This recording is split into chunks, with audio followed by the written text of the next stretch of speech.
Thank you, Joe. It's a pleasure. Thank you, ladies and gentlemen, for coming in tonight on Yeats's birthday.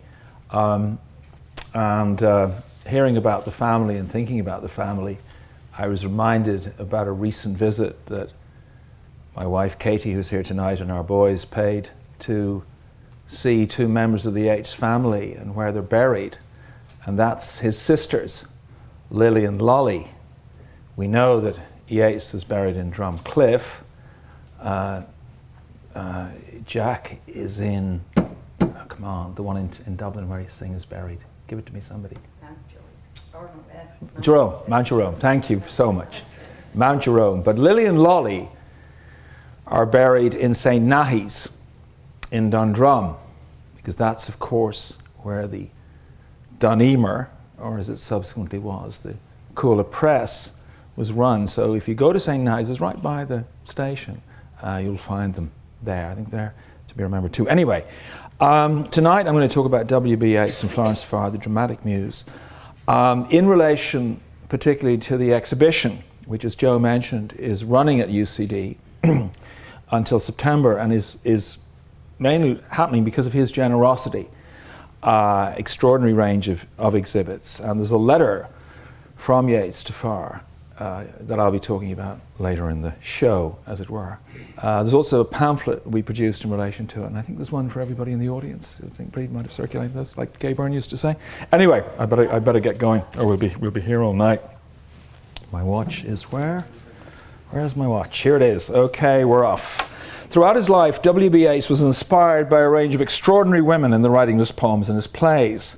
In the case of the woman I'm going to speak about tonight, and of the four other women featured in the exhibition at UCD, that collaboration took the form traditionally described as the relationship between muse and poet. This subject is eloquently outlined by Joe Hassett in his recent book on the subject, where he shows how Yeats was particularly drawn to the idea that the muse could reside in a living woman who, like Petrarch's Laura, would inspire by drawing out sweet words from her admiring suitor. Foremost and most famous of these, of course, in the case of Yeats's life and career, was Maud Gonne, whom Joe rightly terms, quote, which he terms the most sustained and fully developed tribute to a muse in the history of literature in English, unquote. But she was not the only one. And the woman I'm discussing tonight played an important role in Yeats's development as an artist. The relationship of the Muses, which went back to the Greek notion of the Muses as the 9 daughters of Zeus and Mnemosyne, the goddess of memory, was also a romantic one. All of these women were beautiful, as their photographs attest, in support of Yeats's high-flown description of their beauty. They all had genuine artistic leanings. Florence Farr was one of the leading actresses of the London stage. She wrote poetry, and she had views on poetry, which she and Yeats discussed, which inspired and influenced him. And she co-authored 2 plays with another of the muse figures, Olivia Shakespeare. Also, all of the women who inspired his poetry were interested in the occult.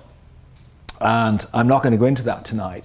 It's a bit like Sean O'Faolain, when he was thinking about writing Life of Yeats, described the occult as like you're an underwater swimmer. There's this dark area that you can go in and explore, and the danger is you'll never come out of it again. I remember Roy Foster citing that when he was working on the biography, but Foster kept his head on the occult. And there's a very interesting description in Joe's book about Yeats and Farr's involvement in the Golden Dawn, which I do. It surfaces a little bit in the lecture, but as I say, it's a lure I'm going to try and resist for the course of it.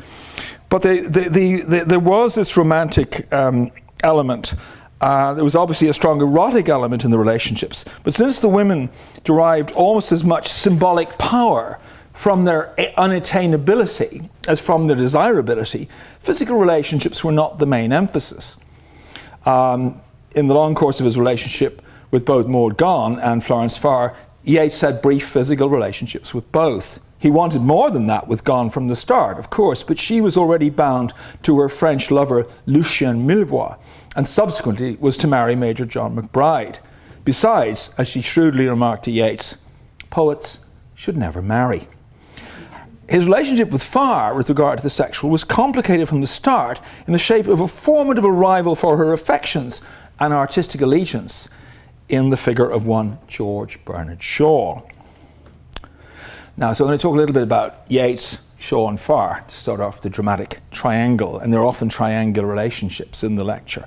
There is evidence to suggest that Yeats admired Shaw the man. Quote, "I delighted in Shaw, the formidable man who could hit my enemies and the enemies of all I loved as I could never hit," unquote.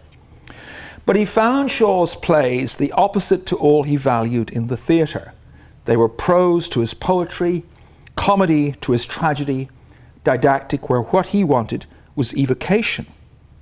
Shaw's plays were eventually produced at the Abbey Theatre. They actually had a bit of a comeback at the Abbey in recent years. There was a production of Pygmalion for the first time 2 years ago, and Major Barbara is up next, which has never been done at the Abbey. But Shaw was put on at the Abbey mainly through the strong mediation of his close friend and ally, Lady Gregory. In his prose autobiography, Yeats describes Shaw in the following unforgettable image. Quote, "Presently I had a nightmare that I was haunted by a sewing machine that clicked and shone. But the incredible thing was that the machine smiled perpetually." Unquote. The occasion provoking Yeats's nightmare vision of Shaw as an endlessly smiling sewing machine was the joint staging in London of Shaw's Arms and the Man and Yeats's The Land of Heart's Desire. The term Yeats employs to describe Shaw's plays which is stuck is hatred, but the fuller description is richer, more ambiguous and revealing. Quote, "I listened to Arms and the Man," Yeats writes, "with admiration and hatred. It seemed to me, It seemed to me inorganic, logical straightness and not the crooked road of life. Yet I stood aghast before its energy," unquote. Yeats and Shaw were brought together by Florence Farr, who asked them both to write plays for a theatre project funded by a friend of hers. The friend was none other than Annie Horniman, who subsequently, of course, backed the Abbey Theatre. This was, and in many ways, this run in London was a kind of tryout for the Abbey Theatre, and his discussions with Farr were often about a poetic theatre. The result was a fascinating triangular relationship. Farr and Shaw had been lovers for some time, and he kept pressing her to leave her husband, Edward Emery, an actor in conventional plays. When she did leave him, as Sally Peters has observed, Shaw avoided her. In matters theatrical, Farr was one of the leading Ibsen actors on the London stage, having scored a particular success in Ibsen's Rosmersholm. Appropriately enough, especially given my title, Yeats had first seen Florence Farr in a play, but it was a play of a very different theatrical hue from Ibsen. In May 1890, Yeats attended a performance of the poet John Todhunter's A Sicilian Idyll in a little theatre in Bedford Park that began to stir my imagination. In the play, as Joe Hassett has described it, Farr played a shepherdess priestess, Amaryllis, who, suspecting her suitor of unfaithfulness, prays for his death to the Greek moon goddess, Selene, in a quasi-Shakespearean, image-laden verse. Todhunter had written the play at Yeats's suggestion, and its modest success showed Yeats possibilities for his own development of a poetic theatre. I mean, I think that night when he saw the Sicilian Idyll with Farr, something began to ignite in Yeats's imagination. Central to its impact was Florence Farr and her speaking of Todhunter's lines. As he wrote when first describing her in his autobiography, quote, "When she was upon the stage, no one else could hold an eye or an ear. Her speech was music. The poetry acquired a nobility, a passionate austerity that made it akin for certain moments to the great poetry of the world," unquote. Yeats said that he went on to form with her, quote, "an enduring friendship that was an enduring exasperation." And this, I think, is where we get the reluctance. Get in the reluctance. The friendship was based on a shared interest in the musical qualities of speech. But Farr did not give herself entirely to this Yeatsian ideal in her life or in her art. She was beautiful, but she did not calculate its effects. Quote, this is Yeats, "She would dress without care or calculation, as if to hide her beauty, and seemed contemptuous of its power," unquote. But it was the witty, paradoxical strain of Farr's conversation, the Wildian, or even the Shavian strain that most irked Yeats. Quote, "If she read out some poem in English or in French, all was passion, all the traditional splendour. But she spoke of actual things with a cold wit or under the strain of paradox. Wit and paradox alike sought to pull down whatever had tradition or passion, and she was moved by an insatiable, destroying curiosity," unquote.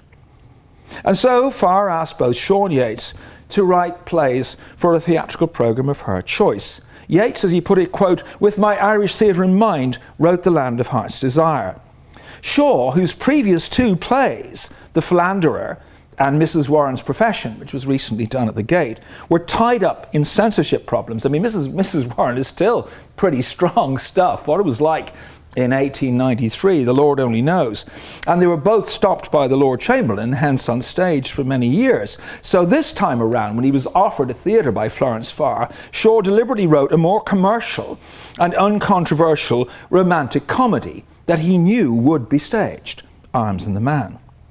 When it met with resounding cheers at the finish of the opening night performance of the double bill on the 29th of March 1894, Yeats records how Shaw took to the stage to acknowledge the applause, and confronted by a single loud booer, he responded, "I assure the gentleman in the gallery that he and I are of exactly the same opinion, but what can we two do against so many?" As Yeats rightly concludes, from that moment, George Bernard Shaw became the most formidable man in modern letters. The Land of Heart's Desire didn't bring down the house, but as Yeats was happy enough to observe, had pleased a sufficient minority for Florence Farr to keep it upon the stage with Arms and the Man. And I think this is the key line. "I was in the theatre almost every night for some weeks." Now there's the life mapped out, theatre business management of man. First time, not going to look at a play, but involved in the production of a play and spending time in the theatre, helping it go on every night for some weeks. Florence Farr then may claim the credit for commissioning Yeats's first stage play and for giving him his first sustained experience of the theatre. In addition to acting the role of producer of the two plays, and this is something we don't realise, there was a wonderful programme by Richard Eyre, former artistic director of the National Theatre a few years ago, about British theatre, and he included the Irish, and he said what Yeats had in Lady Gregory was a great producer. She got the plays on, and D.H. Lawrence wrote these plays, and he didn't have a great producer. You need a producer, a great producer, to go on, and Farr, amongst other things, was a great producer. She acted in one, in relation to, as well as the role of producer, she acted in one of them, and she had a direct influence on the other. Since Shaw had encouraged Farr to play the leading female part in Ibsen's Rosmersholm, which he did to great success, it was expected that he would write her a part in his own play of equal measure and along the same lines. After all, Shaw was a strong advocate in London of the Norwegian playwright, having published the quintessence of Ibsen 3 years earlier. And the two great advocates of Ibsen in London were William Archer, the translator, and George Bernard Shaw. In Arms and the Man, Florence Farr was cast, to the surprise of many, not as the romantically inclined heroine Raina, but as the calculating maid Luca. Farr asked Yeats to write The Land of Heart's Desire specifically to provide a part, not for herself, but for her 10-year-old niece, hence the play's emphasis on the fairy child. Yeats was, however, glad of the opportunity to have a play written and staged, since he did so, as he said earlier, with his plans for an Irish theatre in mind. He set it in Sligo and drew on the folklore of the human bride who is taken by the fairies, away from a world, quote, full of weeping to the waters and the wild, unquote, as a similarly themed poem, The Stolen Child, puts it. Their two plays, Shaw and Yeats, as Yeats claimed in a letter to the old Fenian John O'Leary, provided, quote, the first contest between the old commercial school of theatrical folk and the new theatrical school, unquote. And yet, Arms and the Man very much resembles a military melodrama of the late 19th century, and is, in many respects, a romantic comedy, as Shaw flagged in his subtitle. Raina, engaged to the military hero Sergius, falls for the chocolate cream soldier Blunchley when he hides in her bedroom to escape capture. He's called the chocolate cream soldier because he puts chocolates in his pistol rather than weapons. And he hides in her bedroom to escape capture in the opening scene, while Sergius, her fiancé, having attempted to seduce the artful maidservant Luca, then does the honourable thing by marrying her. In the theatrical contest Yeats described between old and new, Shaw, as his biographer Michael Holroyd accurately puts it, quote, suspected he had borrowed too much from the armoury of the old commercial school, unquote. Where was the great exemplar Ibsen to be found in the play? Shaw's previous play, Mrs. Warren's Profession, had revealed the sexual hypocrisy of Victorian society as explicitly as Ibsen's Ghosts had done, and promptly got itself banned for its pains. Arms and the Man offers little along these provocative lines, but it does echo Shaw's views on Ibsen in one respect, through its attack on idealism. Raina is unstoppable in the opening scene about what motivates herself and Sergius. Our patriotism, our heroic ideals, aspiring as they have his suicidal battle charge and her adoration of him. Shaw considers that Ibsen in his plays performed the necessary and heroic task of removing the ideals with which, quote, man masked all the threatening facts as soon as he discovered them, unquote. Shaw views their joint pursuit, Ibsen's and his own, as a dramatic process of stripping away the masks and, quote, looking the spectres in the face in the name of realism. He concludes his idealism-realism arguments by insisting that, quote, conduct must justify itself by its effect upon life and not by its conformity to any rule or ideal. Now these ideals are dressed up very theatrically in Arms and the Man. Raina and Sergius are accomplished role players throughout. Luca, the servant, is the one who provides the truer Ibsenian critique in a way that conjoins class and gender. And this may well be why Florence Farr, according to Shaw in one of his self-interviews, Shaw used to interview himself and publish them, Florence Farr, he said, found the role far more congenial to her than Raina. Luca is more independent in her views than her mistress, and pours scorn on her fellow servant Nicola for the conventionality of his outlook, claiming that he has the soul of a servant. When Nicola pictures their future life together, he states, I shall be master in my own house, to which Luca immediately rejoins, you shall never be master in mine. So much for Arms and the Man. Yeats begins the section of his autobiography, which covers Bernard Shaw and Florence Farr, by discussing Ibsen. The divided terms in which he later characterises his view of Shaw are first of all rehearsed on Ibsen. Describing his reaction to viewing A Doll's House, he says, I was divided in mind. I hated the play, and yet neither I nor my generation could escape Ibsen because we had the same enemies. The Ibsen Yeats preferred was the author of ambitious, poetic, epic dramas like Peer Gynt and Brand, though in another mood than the above, Yeats could say that the later, more realistic plays were, quote, less imaginative, though profoundly interesting. I mean, it's simply too simple to say that Yeats hated Ibsen. It's a very complex response. In The Land of Heart's Desire, then, he might be thought to be getting as far away from Ibsen as he possibly could. Yeats's play is, among other things, the first in a series written by Irish playwrights in a genre that Nicky Green calls the stranger in the house. The most full-blown example of this in Irish theatre is The Playboy of the Western World, where the stranger is Christy Mahan. He comes to the house in Mayo, and he fires up the imagination and sexual desires of Peggy and Mike, the widow Quinn, and the young women. But Yeats's one-act play, The Land of Heart's Desire, inaugurates the form in the 1890s, with the fairy child, played by Florence Farr's niece, arriving in the Bruin household to take the dissatisfied young bride, Mary Bruin, away to a place, quote, where nobody gets old and godly and grave, where nobody gets old and crafty and wise, where nobody gets old and bitter of tongue. But embedded deep within this poetic fairy drama, this Celtic twilight artifact, are traces of Ibsen that contribute to the uncanny effect. The young girl arriving to disrupt the bourgeois household in The Land of Heart's Desire recalls Hildy Wangle in Ibsen's The Master Builder. But the fairy child, unlike Hildy, is pre-sexual, and what erotic implications there are muted. But in a later play, like The Only Jealousy of Emer, and with a much more developed stagecraft, Yeats would elaborate the changeling theme through the charged sexual encounter of wife, mistress, and fairy woman. In his prose autobiography, he reveals where his true interest in the play commissioned by Florence Farr resided. Quote, I wrote The Land of Heart's Desire in some discomfort when the child was the theme, for I knew nothing of children, but with an abundant mind when Mary Bruin was, for I knew an Irish woman whose unrest troubled me, unquote. The Catholic priest in the play warns against young women who are, quote, restless and ill at ease, unquote. And Mary Bruin is finally drawn by the low-key probing of the fairy child to declare her desire. Quote, come, fairies, take me out of this dull house. Let me have all the freedom I have lost, unquote. We are not very far here from the dilemma of Major Gabler's recently married daughter, Hedda, and the frustrations at the curbing of her imaginative freedom in marriage that drive her to a final act of suicide. The young Mary Bruin also dies suddenly and unexpectedly at the end of Yeats's play, but with some suggestion that she may have passed over into an alternative world of real possibility.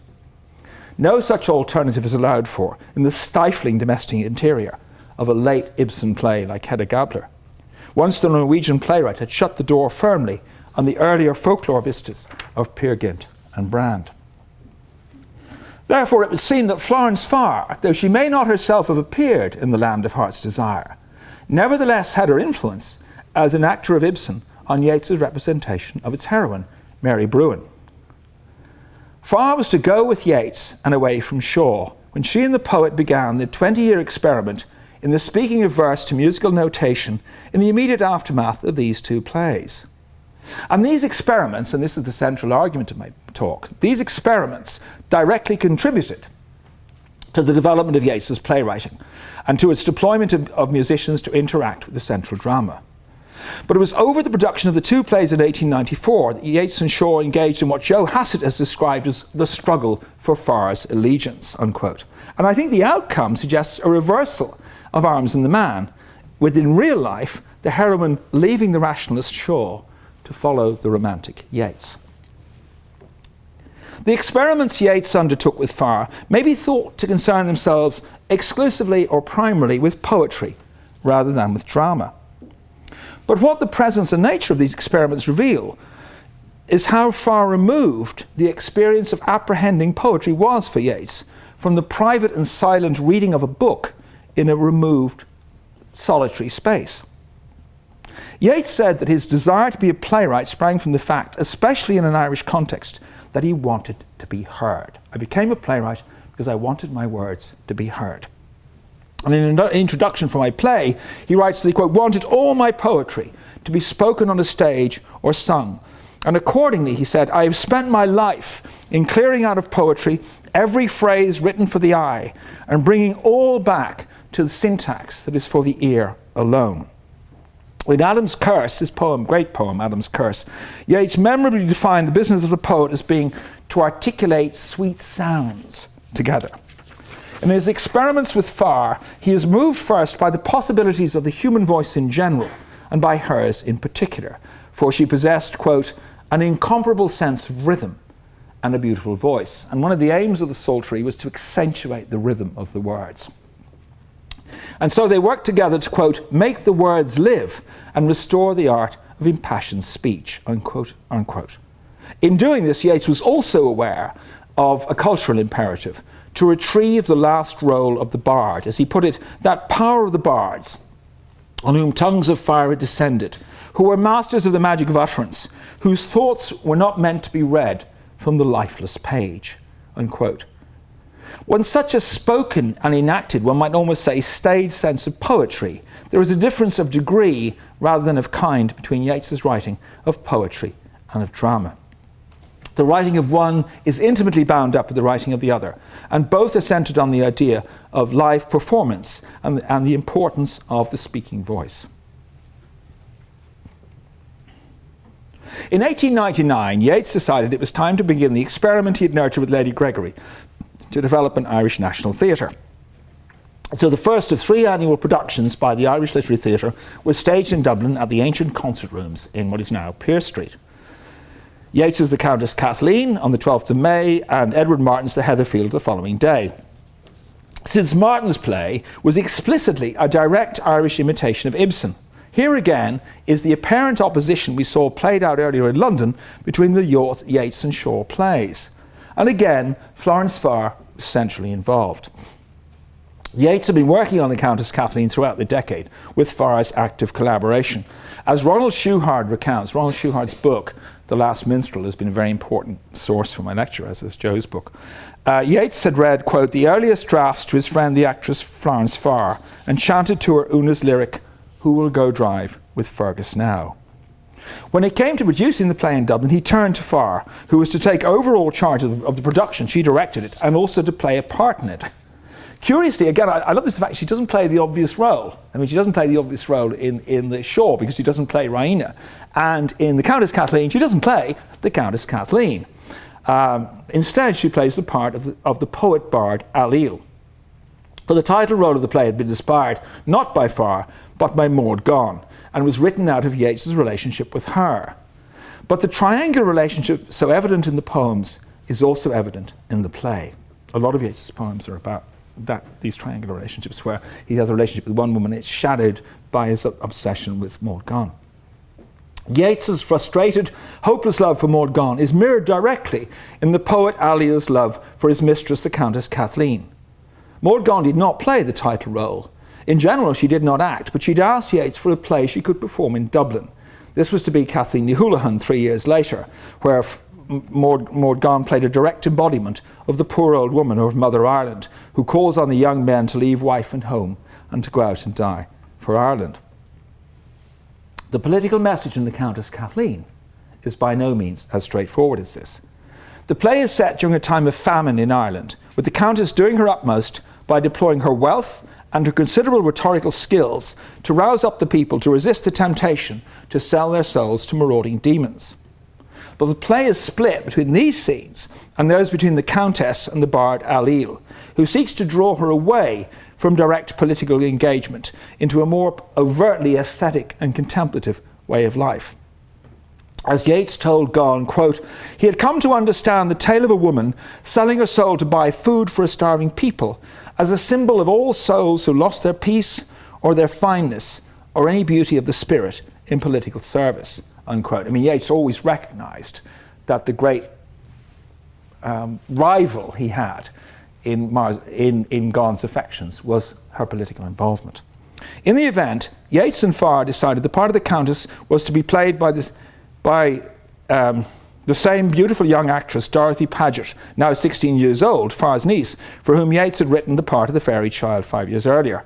But the novelist George Moore arrived in Dublin, a realist like Shaw, and persuaded them instead to cast the character actress May Whitty as the Countess. If you've ever seen Hitchcock's The Lady Vanishes, Dame May Whitty, as she was then, plays the lady who vanishes. It's a character actress.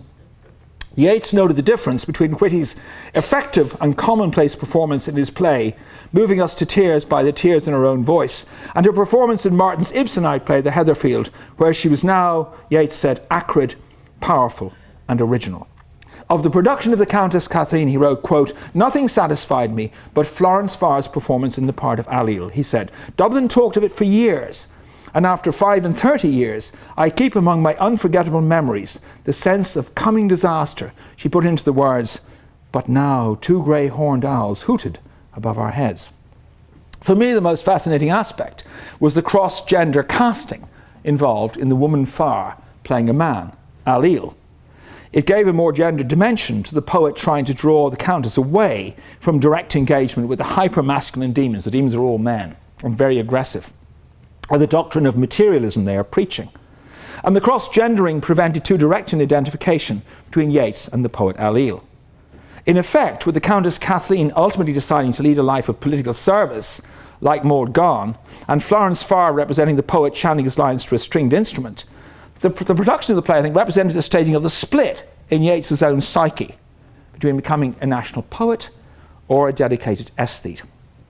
Both, of course, both strains remain in the play as they did in Yeats, an endlessly conflicting but persisting oscillation in his own future career between the role of national poet and a national figure, as it were, national writer, and that of somebody who lived primarily for art, for poetry, the art and politics conflict. The Countess Kathleen provoked a storm of controversy even before it opened in Dublin. In his pamphlet Souls for Gold, F.U. O'Donnell denounced the play's depiction of Irish peasants readily selling their souls as anti-Irish in general and anti-Catholic in particular, and described Yeats as, quote, a meandering decadent with a diseased mind. It's a great turn of phrase, a meandering decadent with a diseased mind.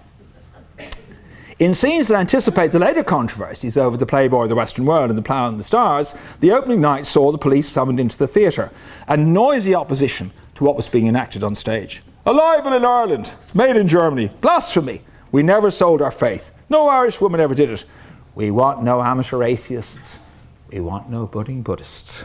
These catcalls and hisses and mocking cries ran in rude gusts around the hall from students of the National University who attended as a group. This is where we bring on James Joyce, of course, who's coming up on Bloomsday and who now has a featured role in this. Sitting, if not standing aloof from his fellow students on the opening night, was James Joyce, who wrote this account in a portrait of the artist as a young man, and I suspect added the last line or two to what he actually heard. We want no budding Buddhists? I don't think so. I think that's Joyce having his fun.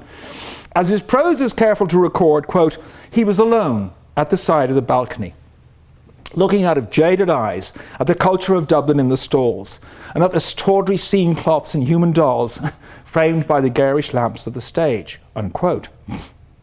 But if both his tone and pose here, or at least those of Stephen Dedalus, suggest more the indifference of the true artist, paring his fingernails, detached, rather than active support, a counter-discourse is running through Stephen's mind. For the scene in the novel is framed as one of memory. Stephen Dedalus is about to go into exile at the close of Joyce's novel, and as he watches the birds over the National Library, yes indeed, here we are, he recalls the lines of the Countess Kathleen from Yeats's play. Bend down your faces, Una and Alil.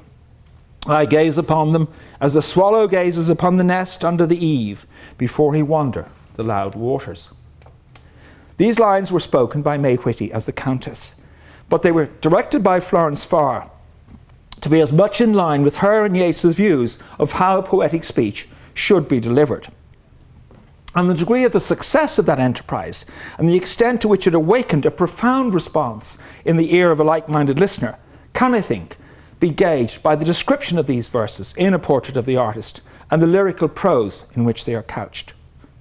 Directly after the quatrain from the play quoted above, Joyce's prose resumes in its own cadence, but one which significantly quotes from the Yeats.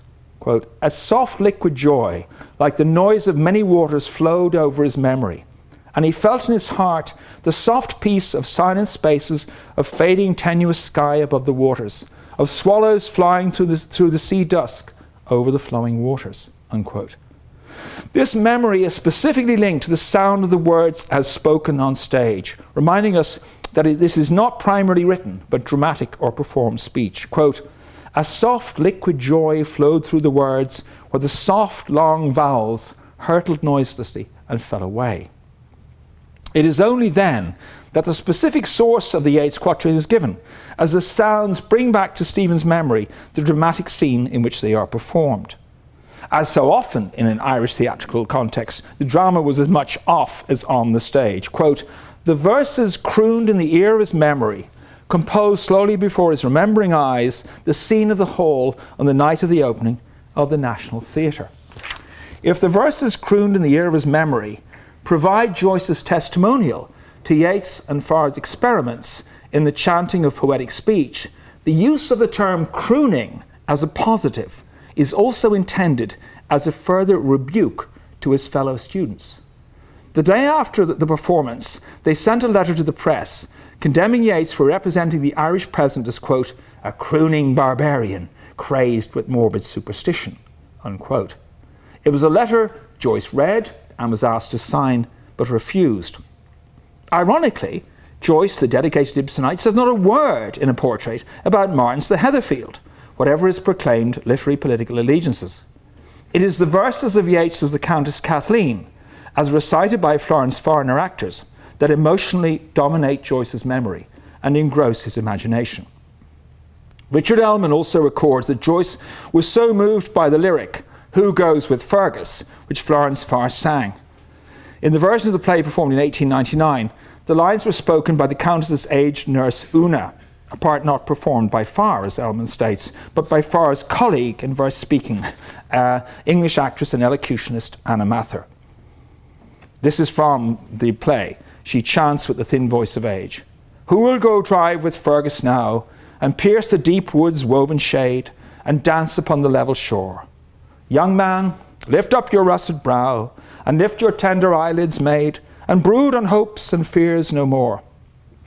Fear no more the heat of the sun, you can hear the Shakespeare in it. And no more turn aside and brood upon love's bitter mystery. For Fergus rules the brazen cars, and rules the shadows of the wood, and the white breast of the dim sea, and all dishevelled wandering stars. Yeats subsequently cut Una's speech from the Countess Kathleen, but he let it remain as an independent lyric poem in his 1893 collection, The Rose.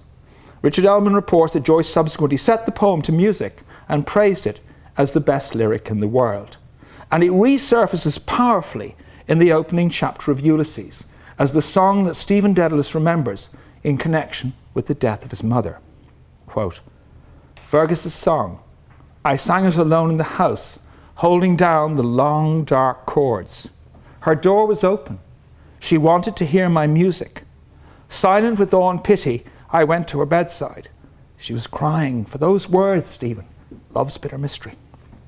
Joyce's music here flows in a direct line of inspiration from Yeats's, as mediated by the voices of Florence Farr and her players, from the Countess Kathleen via A Portrait of the Artist as a Young Man into Ulysses. How are we doing? We're getting there, last third. In February 1901, Yeats and Farr took their project a significant stage further when they met with the musician and instrument maker Arnold Dolmetsch. Okay, here's the psaltery, folks. You've been waiting for it.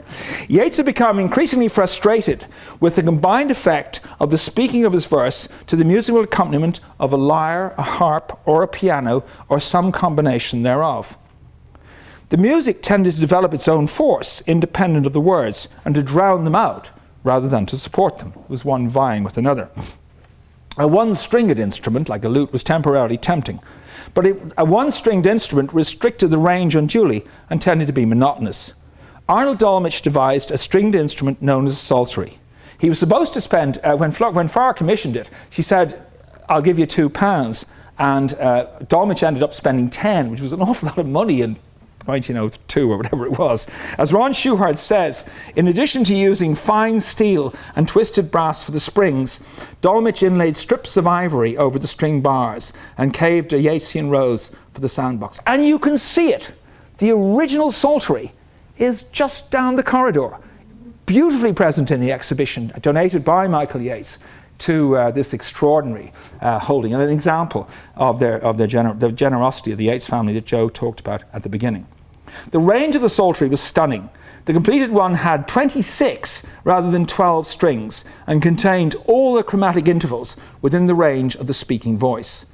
Yeats, Farr and Dolmetsch set to work on a lyric from the Countess Kathleen, impetuous voice, scoring it to the human voice and accentuating the rhythm. They took their experiment and the psaltery to Dublin in 1902, where they presented a performance and a lecture. Generally, there was a performance and Yeats gave a lecture, which became the basis for his essay, Speaking to the Psaltery. Quote, I have always known that there was something I disliked about singing, and I naturally disliked print and paper. But now I have found something better. And I've just heard a poem spoken with so delicate a sense of its rhythm, with so perfect a respect for its meaning, that if I were a wise man and could persuade a few people to learn the art, I would never open a book of verses again. A review in the Freeman's Journal of the performance by Farr in Dublin gives a detailed sense of her chanting. This is like the best one I've come across. Quote, she uses simple musical declamation of 2 or 3 notes with a contrasting accompaniment designed to bring out the colour of the poetry.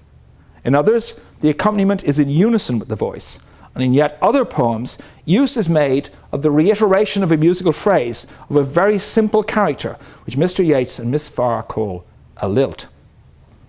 This performance by Farr and Yeats's lecture were part of a sound festival with a programme of Irish music, dance and drama. Given the developments since 1899 in the Irish Dramatic Revival, the plays attracted particular attention.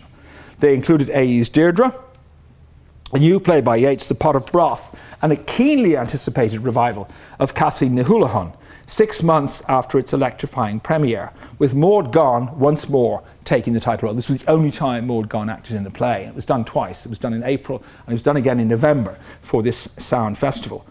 Although Yeats was named sole author of the play, thanks to James Pethiger's research, we now know that not only was Kathleen Ni Houlihan a collaboration with Lady Gregory, but also that she was responsible for over half of the composition.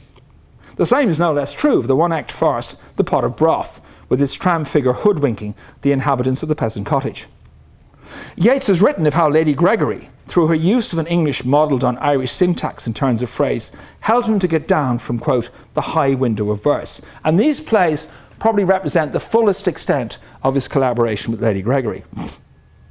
It's hard to discern Yeats's presence, in fact, in the farce. But in Kathleen Ni Houlihan, it is concentrated in the rhythmic, incantatory lines of the poor old woman Kathleen herself, rather than the naturalistic speech of all the other characters. I can't do this, you need someone to chant this. They shall be remembered forever, they shall be alive forever, they shall be speaking forever, the people shall hear them forever. I mean, where's Florence Farr or Maud Gonne when you really need them, you know? The Freeman's Journal wrote of Maud Gonne, and her speaking of the lines, quote, she was a tragic and poetic figure as Kathleen, and chanted the beautiful lines allotted to her most musically and with infinite pathos, quote. In other words, the lines spoken by Kathleen Ni Houlihan were written and chanted along precisely the same lines as Yeats and Farr practiced in their adjacent programme of Speaking to the Psaltery. In an interview, Yeats spoke positively about the plays that were premiering, and now the fact that in Frank and Willie Fay and their troupe, they had Irish rather than English actors to perform them, unlike the case 3 years earlier with the Countess Kathleen. It's a bit of a hit at Florence Farr, who had organised it. 17 years later, when reflecting on the development of the Abbey Theatre in an open letter to Lady Gregory, Yeats's views were somewhat different. He writes, "We have been the first to create a true people's theatre, the making articulate of all damned classes, each with its own knowledge of the world, its own dignity, but all objective. Yet we did not set out to create this sort of theatre, and its success has been to me a discouragement and a defeat." Yeats, as he goes on, admits he prefers a subjective art, one that is not based on meticulous observation and socially accurate dialogue. Sing they have at least hated. When you and Sing find such an uneasy footing, what shall I do there, who have never observed anything, or listened with an attentive ear, but all value all I have seen or heard because of the emotions they call up, or because of something they remind me of that exists, as I believe, beyond the world. In the first 8 years of the Abbey Theatre's existence, Yeats had worked tirelessly and with endless theatrical invention to find a place on that stage for his own poetic drama, and with increasing difficulty. I only have time to focus very briefly on just one feature of that art to make the point as briefly as I can: the chanting of poetic lines on stage, whether accompanied or no. In 1906, Yeats added a scene to On Ballia's Strand, one of the plays which had opened the Abbey 2 years earlier. The scene depicts 3 women entering the stage and carrying bowls of fire above them. They come in the middle of loaded exchanges between Cuchulainn and King Cahor, who is trying to get the ungovernable warrior to swear an oath of allegiance. The women speak a 40-line poem of exorcism designed to drive out the shame changes that can put ruin on a great king's house. And there's a wonderful proof of that speech called Against Witchcraft in the exhibition in UCD, with Yeats repunctuating it. And it's like looking at a musical score. He does it like a musical score, and he goes and he puts in commas, and he puts in full stops, and he puts in semicolons, and so on. And as I say, it's like a score, and you realise this is very close to what Beckett and Pinter did with the use of pauses and silences in the dramatic speech. So you can see that in the exhibition. Michael McAteer demonstrates how the scene with the women in On Ballia's Strand draws on a ritual in the Order of the Golden Dawn, in which both Yeats and Farr were members. Cuchulainn responds by declaring, "I'll take and keep this oath." But he does so, as Yeats indicates, in an extraordinary stage direction, by speaking over the lines of the women while they are singing. Speaking over the lines so that the lines cannot be heard. That's the tension I'm trying to describe of what's going on. Finding increasing less room for his own kind of theatre in the abbey that he had co-founded. Yeats writes in his open letter how he has developed a form of theatre based on the Japanese no, which is mysterious and does its work by suggestion, not by direct statement. It does so by dispensing with conventional scenery and relying for its scene setting and the inauguration of its ritual on 3 musicians who begin each of what he called the plays for dancers.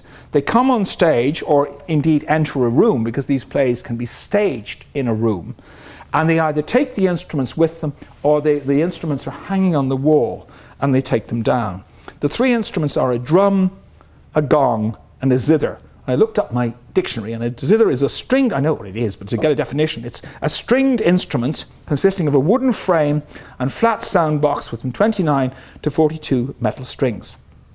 The musicians accompany themselves as they set the scene. For example, just briefly, as in the first play at the Hawk's Well, I call to the eye of the mind a well long choked up and dry, and boughs long stripped by the wind. The next 3 lines are more evocative and imagistic. And I call to the mind's eye pallor of an ivory face. The musicians form the chorus, but they and the characters in the play both wear masks. Now I can only gesture here briefly to the direct line of continuity between Yeats, Florence Farr and their experiments in the psaltery, and this later major dramaturgic development in Yeats's theatre making to show how continuous they are. I'm going to wrap it up now. Florence Farr moved to Ceylon in 1912 to become the principal of a girls' school. And there's a wonderful letter from Yeats, which I transcribed. Thank you, Eugene. Eugene wrote us here, and he facilitated me. He took it out of he's been so helpful in organising the whole thing. He took it out of the glass box, and I was actually able to read Yeats's handwriting very carefully. Eugene helped me with a few tricky words. It's a letter that Yeats wrote in 1912 to Florence Farr, a wonderful letter in Ceylon. He had just been visiting Mabel Beardsley, who is a mutual friend of theirs, and also the sister of Aubrey Beardsley, that great artist of the 1890s, along with Oscar Wilde. Mabel was dying of cancer. And Yeats writes a wonderful sequence of poems called Upon a Dying Lady. And he includes one in the letter to Farr and says, the latest, but not the best. There's self-criticism, if you like. When he told the dying Mabel what their friend Florence had done, Yeats reported the witty old woman to say, how fun of her, but a girls' school? Why, she used to make even me blush.